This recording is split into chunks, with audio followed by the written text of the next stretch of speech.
ठीक है, तो देखिए रिसिप्ट एंड पेमेंट अकाउंट, ठीक है। ये जैसे आप कैश बुक बनाते हो, ये रिसिप्ट होगा, ये पेमेंट होगा। इसी तरह है, जो हमें रिसीव होगा वो हम टू में लिखेंगे यानी डेबिट में लिखेंगे, और जो हमारा पेमेंट होगा वो हमारा बाय में जाएगा यानी क्रेडिट होगा, ठीक है। रिसिप्ट एंड पेमेंट का ये रूल है, ठीक है। अब सबसे पहले हमारे पास क्या है, कैश इन हैंड है, तो हम सबसे पहले लिखेंगे to balance, to balance CD cash in hand और cash at bank, cash at bank. तो अमाउंट कितना है 100 रुपीज़ और 500 रुपीज़। उसके बाद सब्सक्रिप्शन आपका रिसीव होता है हमेशा, तो आपका आ जाएगा सब्सक्रिप्शन। सब्सक्रिप्शन कितना है 3,300। देन उसके बाद आपके जो डोनेशंस होते हैं वो भी रिसीव होते हैं, ठीक है। तो आपका आ जाएगा 2 डोनेशंस। तो डोनेशंस आपके कितने हैं 260। उसके बाद है इन्वेस्टमेंट परचेज। तो एक चीज़ ये आप देखें, इन्वेस्टमेंट परचेज करेंगे तो क्या होगा, पैसा जाएगा या आएगा, जाएगा। जाएगा मतलब पेमेंट, हमें पैसा देना होगा। तो इन्वेस्टमेंट परचेज जब करेंगे तो ये हमारा बाई में आएगा, बाई इन्वेस्टमेंट परचेज भी लिख सकते हैं, सिर्फ इन्वेस्टमेंट भी लिख सकते हैं, ठीक है। 1000 आ जाएगा। देन उसके बाद रेंट पेड, तो ये तो सीधा सा पता आ रहा है कि पेड करा है, तो हमने क्या लिखेंगे, हम बाई रेंट लिख देंगे, पेड लिखने की जरूरत नहीं है, रेंट ही लिखते हैं, ठीक है। रेंट का अमाउंट कितना दिया हुआ है 400, ये आपका 400 आ जाएगा। देन उसके बाद जर्नल एक्सपेंसेस, एक्सपेंसेस मीन्स हमारा पैसा जाएगा, है ना, तो आपका क्या आ जाएगा जनरल एक्सपेंसेस, जनरल एक्सपेंसेस। तो जनरल एक्सपेंसेस आपके कितने दिए हुए हैं 210, तो आपका आ जाएगा 210। उसके बाद आपके पोस्टेज एंड स्टेशनरी, तो बाई पोस्टेज एंड स्टेशनरी।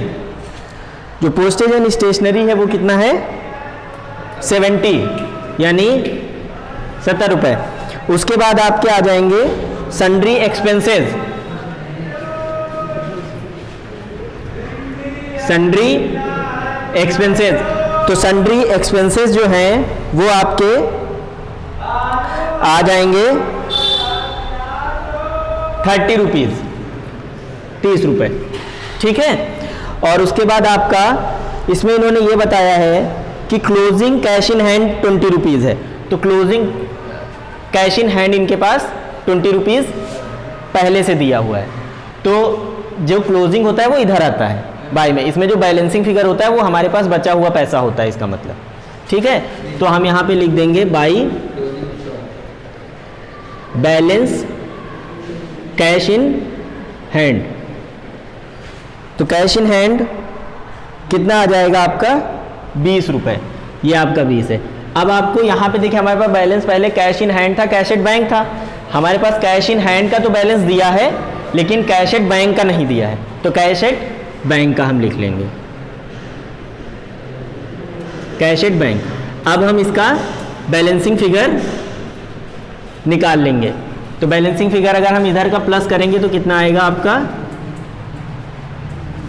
6 9 11, 6 3 9 2 11